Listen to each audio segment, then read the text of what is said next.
All right, everybody, today we have a corporate revenge story that plays out not over weeks or months, but over 23 years. A guy joins a mid-sized manufacturing company right out of college and quietly buys discounted employee stock every single paycheck for over 2 decades. Nobody notices. Nobody cares. He's just the steady, reliable operations guy who keeps the factory floor running. Then the company founder retires, and his arrogant son takes the wheel. The son starts gutting the old guard, demoting veterans, replacing them with his business school buddies. Our guy gets demoted from VP of operations to senior associate. That's when he walks into the next board meeting. Because his accumulated shares, they make him the third largest individual shareholder in the entire company, and he uses every single one of those votes. This is a masterclass in patience. Let's get into it. I quietly bought employee stock. Every paycheck for 23 years. When the founder's son took over and demoted me, I showed up to the board meeting as the third largest shareholder and voted to remove him. I've been sitting on this story for about 4 months now, and I think enough has settled that I can finally tell it without getting emotional. Though honestly, even writing this out, I can feel the adrenaline creeping back in. Some things stay with you. My name's Garrett. I'm 45 years old. And until recently, I was the vice president of operations at a mid-sized manufacturing company in the Midwest. I'm not going to name the company, legal reasons obviously, but I'll tell you that we make industrial components. Valves, fittings, coupling assemblies, that kind of thing. Not glamorous. Not the kind of company that ends up in business magazines, but the kind of company that keeps other companies running. If your water treatment plant works, if your HVAC system doesn't leak, if the hydraulic press at your local factory operates without blowing a seal, there's a decent chance our parts are in there somewhere. I joined this company when I was 22. Fresh out of college with a degree in industrial engineering from a state school most people have never heard of, and a mountain of student loan debt. I got hired as a production floor coordinator, which is a fancy title for the guy who makes sure the machines are running and nobody loses a finger. Starting salary was $38,000. In 2003. Not terrible for the area, but it wasn't buying me a boat. The company was founded by a man I'll call Ray Whitmore. Ray was old school. And I mean genuinely old school. He'd started the company in 1974 in a rented warehouse with 3 employees and a single CNC lathe that broke down every other Tuesday. By the time I joined, the company had grown to about 400 employees, 2 manufacturing facilities, and annual revenue in the neighborhood of $80 million. Ray was still running the show, still walking the factory floor every morning at 6 a.m., with a coffee in one hand and a clipboard in the other. He knew every machine operator by name. He knew their kids' names. He'd been to their weddings and their funerals and everything in between. Ray saw something in me early on. I don't say that to brag. I think what he saw was that I actually liked the work. I liked being on the floor. I liked understanding how a raw steel rod becomes a precision valve body through 12 separate machining operations. I liked solving problems. When a production bottleneck appeared, I didn't just flag it for someone else. I dug into it, figured out the root cause, and came back with a fix. Ray noticed that. Within 3 years, I was promoted to production supervisor. 2 years after that, plant manager of our secondary facility.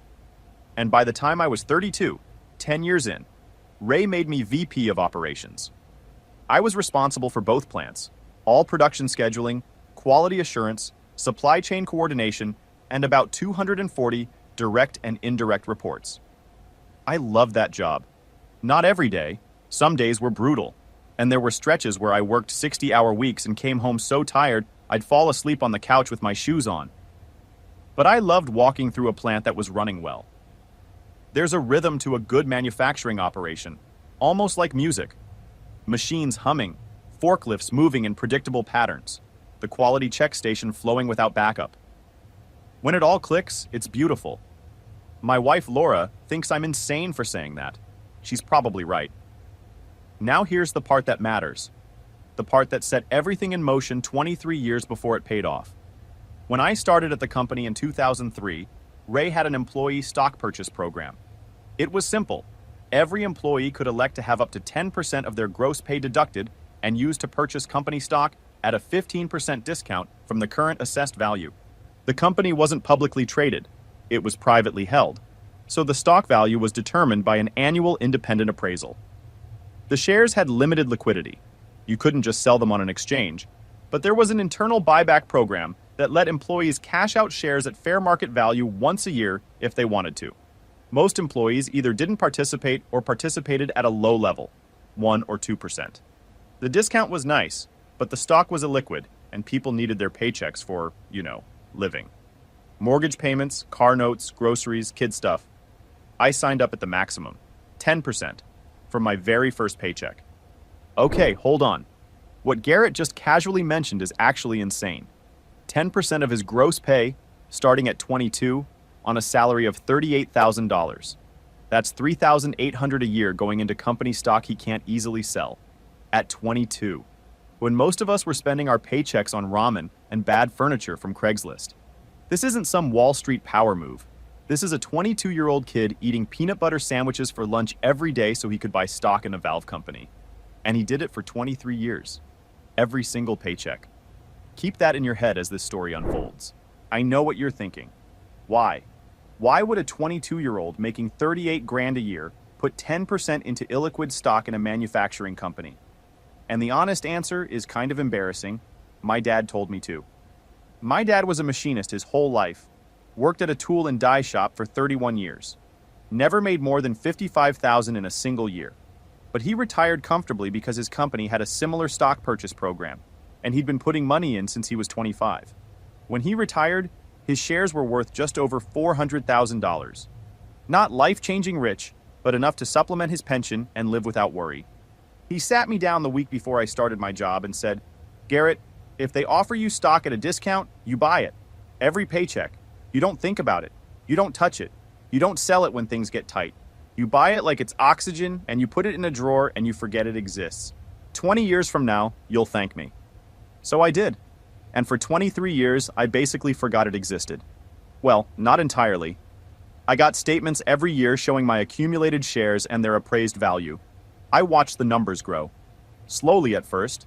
When I was making 38 grand, 10% was only about $320 a month.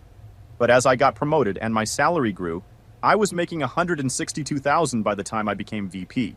That 10% became a much larger number. And the stock itself appreciated. The company grew. Revenue went from 80 million when I started to about 220 million by last year. The share price, as determined by the annual appraisal, had roughly quadrupled over my tenure. I never sold a single share. Not one. Not when Laura and I bought our house. Not when we had our son. Not when we had our daughter. Not when the transmission on my truck blew and the repair was $2,200. Not when the recession hit in 2008 and Laura lost her job for 6 months. Every time I thought about cashing out some shares, I heard my dad's voice in my head. "You don't touch it. You buy it like oxygen." So I bought, and bought, and bought for 23 years. Now let me tell you about Junior. Ray Whitmore had one son. I'll call him Nolan, but everyone at the company called him Junior behind his back. And honestly, some people said it to his face. Junior was about 5 years younger than me. He'd grown up watching his dad build this company, but he hadn't really participated in it. He went to a private university, got an MBA, and spent a few years at a consulting firm where he mostly made PowerPoint presentations and told other companies how to run more efficiently without ever having run anything himself. Junior had been around the company off and on for years. He'd show up at the annual holiday party in a suit that cost more than most of our floor workers made in a week. He'd shake hands and make small talk that always circled back to his MBA or his consulting experience.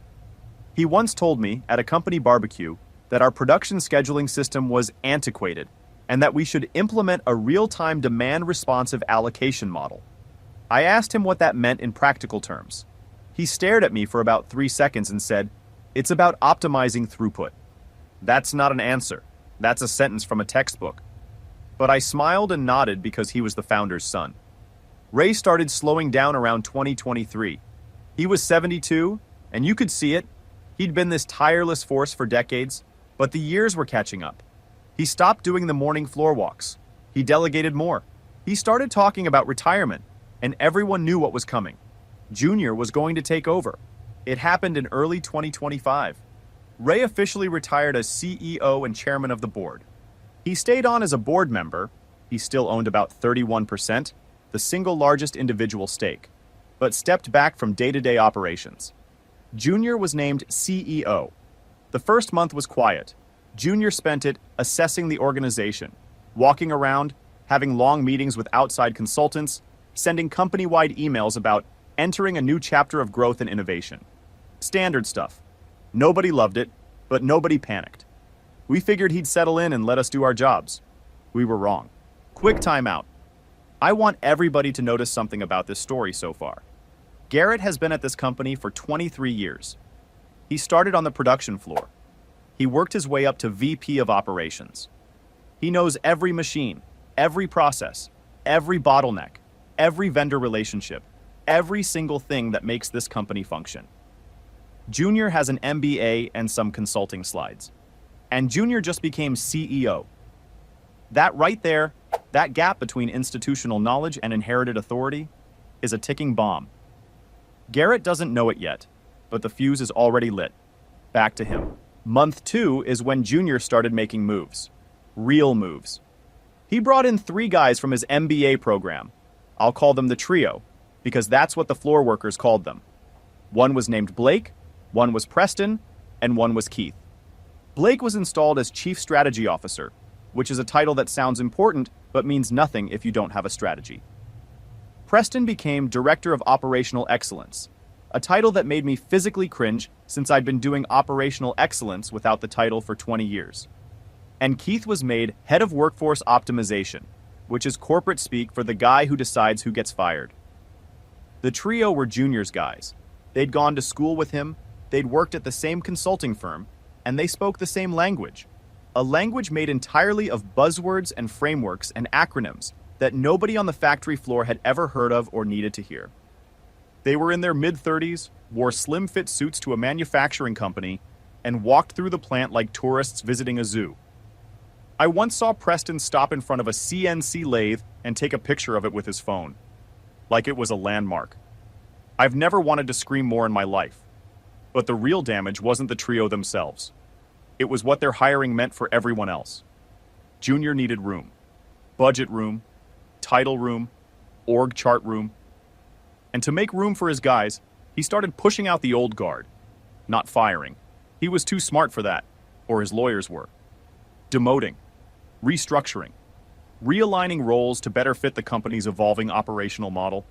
Helen Park, our Director of Quality Assurance, a woman who had been with the company for 19 years and who could spot a defective part from across the room, was restructured into a Senior Quality Analyst role.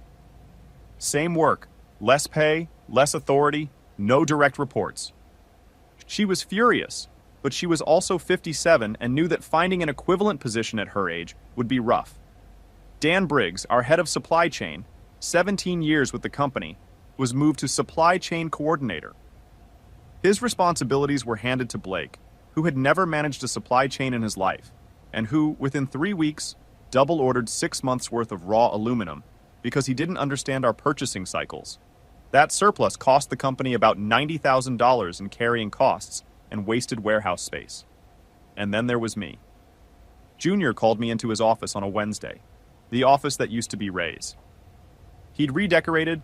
Gone were Ray's photos of the original warehouse, the old blueprint of the first product line, the framed newspaper clipping from when the company hit its first $1 million in revenue.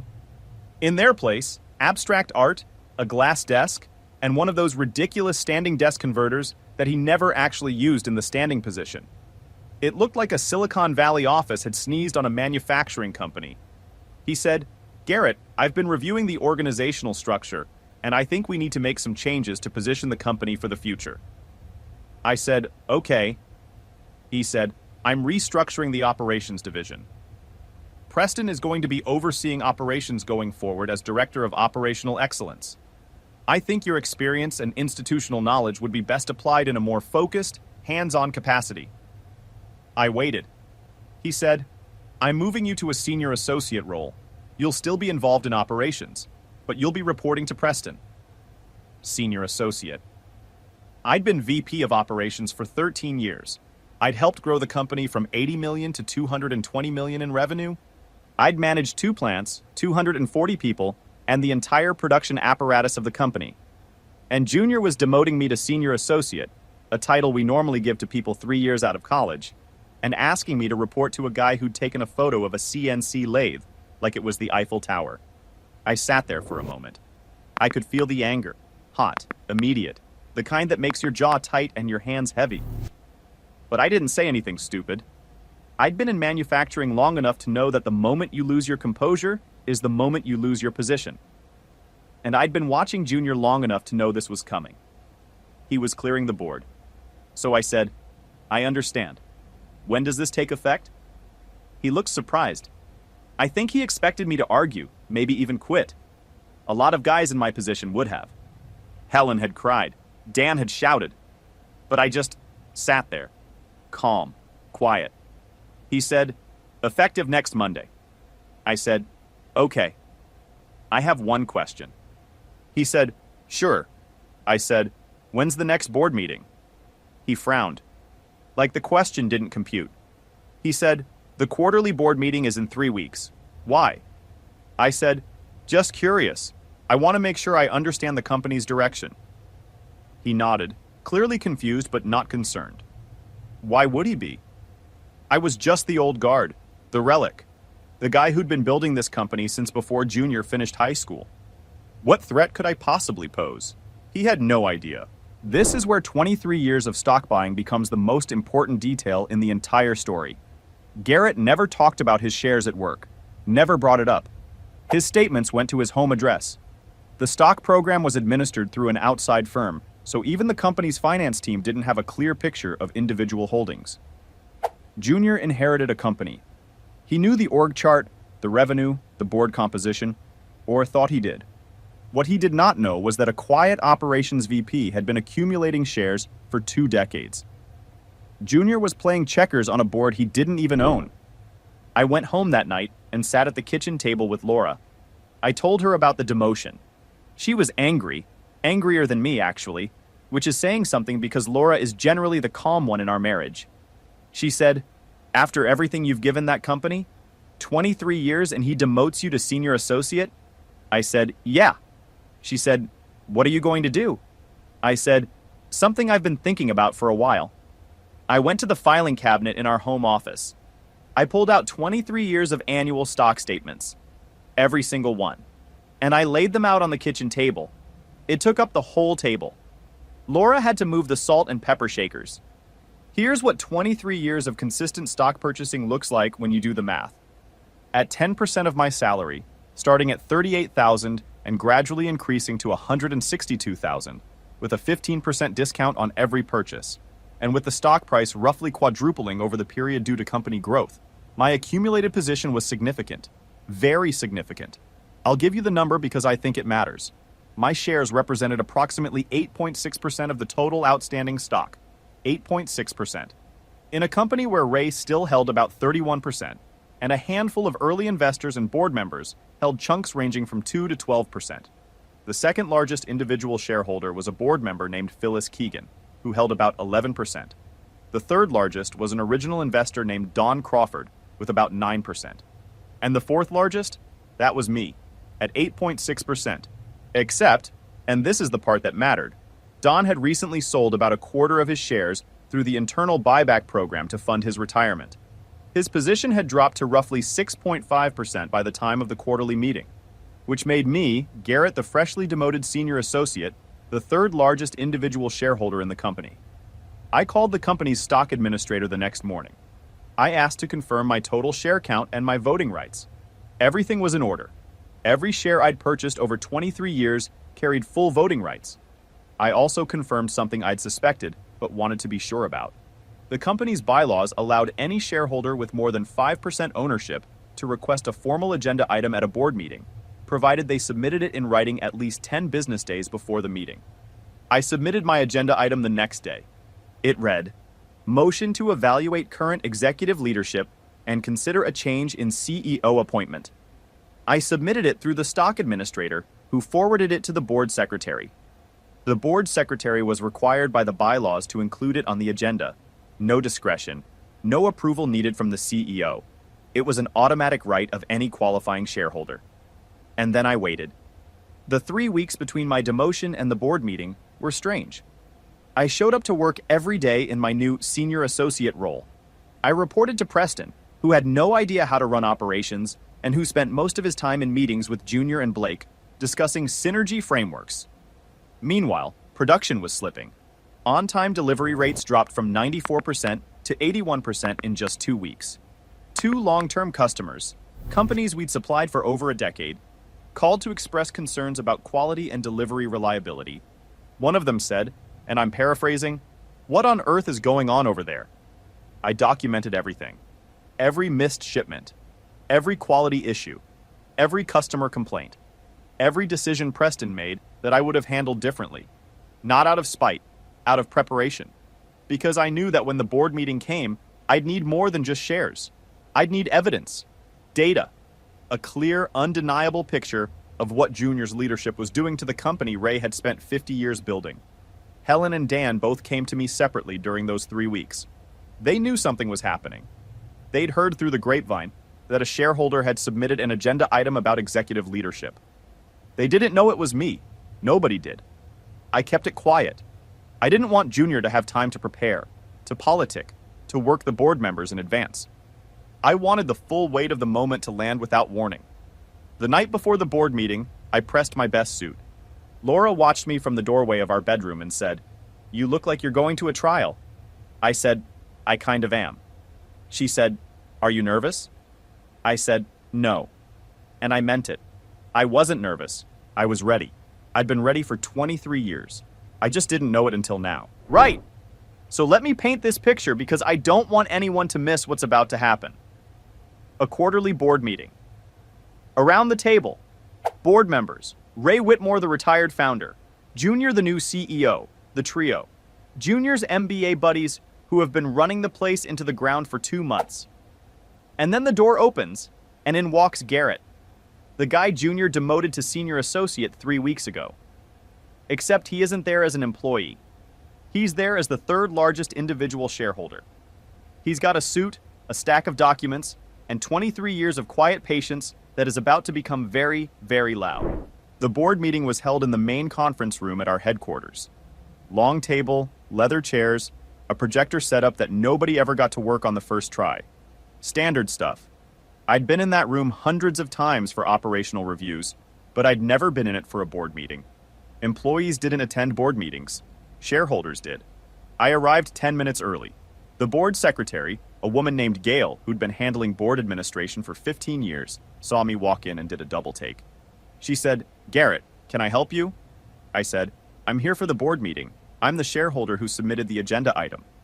She looked at her paperwork. Then she looked at me. Then she looked at her paperwork again. She said, You have 8.6%? I said, "Yes, ma'am." She said very quietly, "Well, that's something." I took a seat. Not at the main table. I didn't want to be presumptuous. I sat in one of the chairs along the wall, reserved for observers and presenters. I had a folder with me. Inside, my stock statements, the company's operational performance data from the past 2 months, the customer complaints, the financial impact of Blake's aluminum overordering disaster, and the bylaw provision authorizing my agenda item and my voting rights. The board members filtered in. Phyllis Keegan was there. Don Crawford was on speakerphone. 2 independent board members. Ray walked in slowly. He leaned on a cane now, but his eyes were sharp. He saw me and raised an eyebrow. Not hostile, curious. Ray had always been observant. Junior walked in last, flanked by Blake and Preston. He was carrying a tablet and wearing the confidence of a man who believed the room belonged to him. He saw me, and his expression flickered. Confusion, annoyance, dismissal, all in about half a second. He said, "Garrett, I think you may be in the wrong meeting." I said, "I'm not." He laughed, like I'd told a mildly amusing joke, and sat down at the head of the table. Gail called the meeting to order. They ran through the standard agenda items: financial review, quarterly earnings, operational updates, which Junior had Preston present, and which were, to be blunt, a disaster disguised in optimistic language. Then Gail said, "We have one additional agenda item, submitted by a qualifying shareholder. The item is a motion to evaluate current executive leadership and consider a change in CEO appointment. The submitting shareholder is Garrett Coe." Every head in the room turned to me. Junior's face went from confusion to something I can only describe as the expression of a man who just realized the ground beneath him isn't as solid as he thought. I stood up, I walked to the table, and I spoke. I didn't shout. I didn't get emotional. I presented data. 2 months of operational performance under Junior's leadership. On-time delivery down 13 percentage points. 2 major customer relationships at risk. A $90,000 surplus aluminum mistake. 3 senior leaders with a combined 59 years of experience demoted and replaced by consultants with 0 manufacturing background. Employee morale scores, which I'd gathered informally but accurately, at their lowest point in the company's recent history. I laid it out piece by piece, calmly, factually, like I was presenting a production efficiency report, which in a way I was. I'd been reading production reports for 23 years.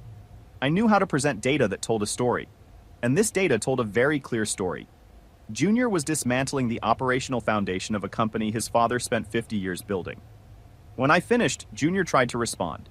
He said something about growing pains, and necessary restructuring, and long-term strategic vision. But the numbers were on the table, and numbers don't care about your MBA. Then I said the words that mattered. As the holder of 8.6% of outstanding company shares, I move for a formal vote of no confidence in the current CEO and a motion to remove him from the position. Junior went pale, actually pale, like the blood left his face in real time.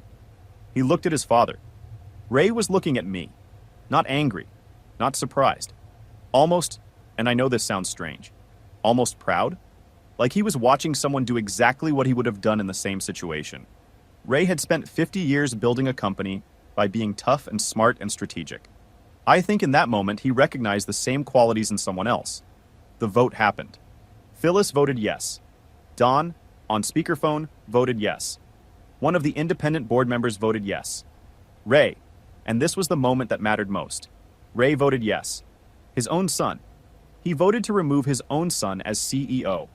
I could see the pain in his face, but I could also see the clarity. He loved his son, but he loved his company too. And his company was being destroyed. Junior voted no. Blake and Preston weren't board members, so they didn't vote. The other independent board member abstained. The motion passed. 4-1, with 1 abstention. Junior was removed as CEO effective immediately. He sat there for about 30 seconds after the vote, not saying anything. Then he stood up, took his tablet, and walked out. Blake and Preston followed him like ducklings, who just lost their mother duck. An interim CEO was appointed that afternoon, Phyllis Keegan, who had extensive manufacturing industry experience and who, frankly, should have been considered for the role before Junior. Within a week, Phyllis reversed the demotions. Helen was restored to Director of Quality Assurance. Dan was restored to Head of Supply Chain. And I was restored to VP of Operations. The trio, Blake, Preston, and Keith, were let go within 2 weeks. Keith, the workforce optimization guy, didn't even have time to optimize his own severance package. Aftermath. It's been about 4 months now. The company is recovering.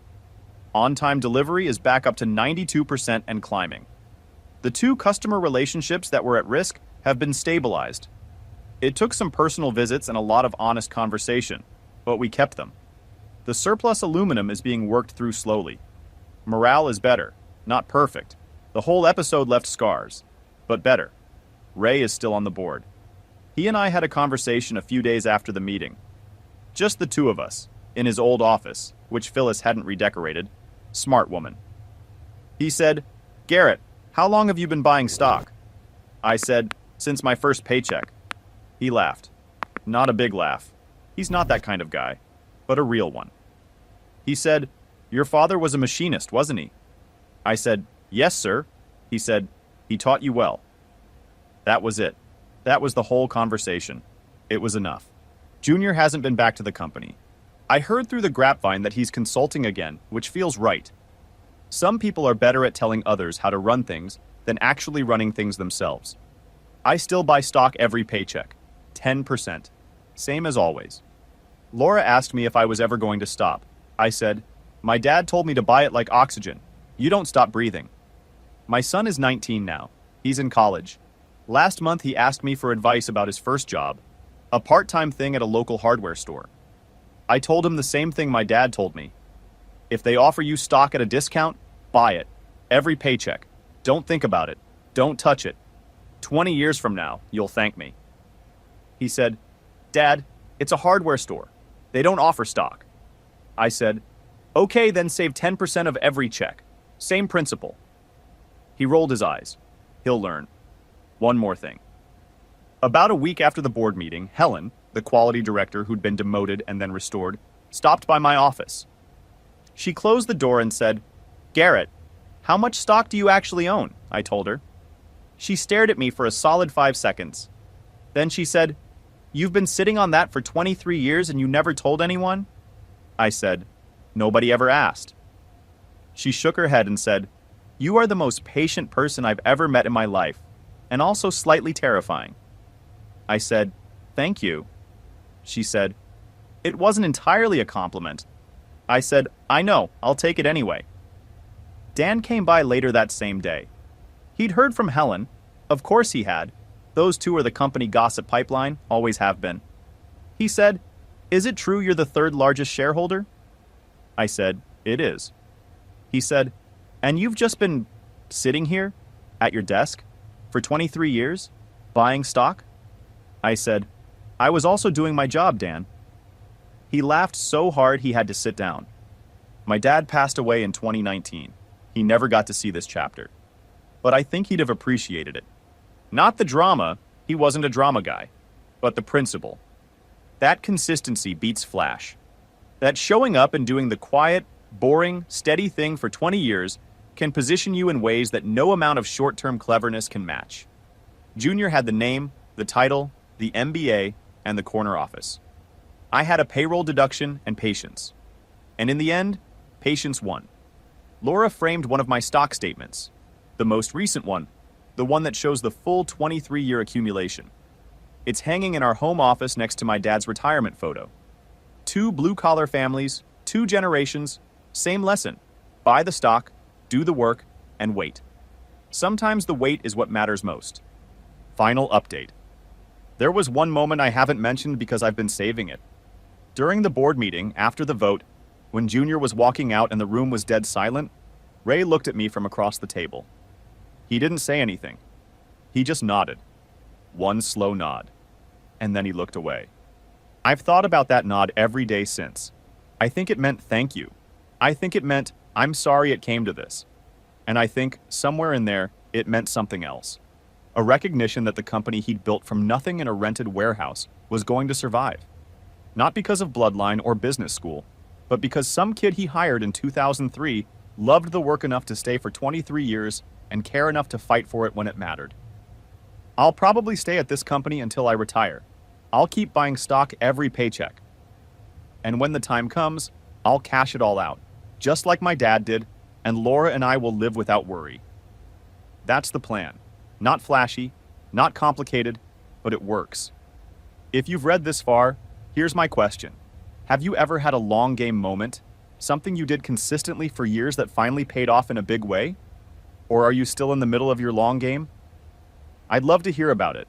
I think more people are playing the long game than they realize. They just haven't gotten to the part where it matters yet. 23 years. 276 paychecks. 10% every single time. No exceptions, no withdrawals, no shortcuts. And when the moment came, when the guy with the corner office and the MBA tried to push him out, Garrett didn't argue, didn't shout, didn't quit. He showed up to a board meeting with a folder and a voting stake that nobody saw coming. The founder voted to remove his own son. The old guard was restored. And the quiet guy who'd been buying stock like it was oxygen turned out to be the most powerful person in the room who wasn't named Whitmore. This might be the single greatest example of play stupid games, win stupid prizes I've ever covered. Except Garrett wasn't playing a stupid game. He was playing the longest game. And he won. Drop a comment and tell me about your long game. What are you building quietly right now that nobody sees coming? Subscribe and I'll see you in the next one.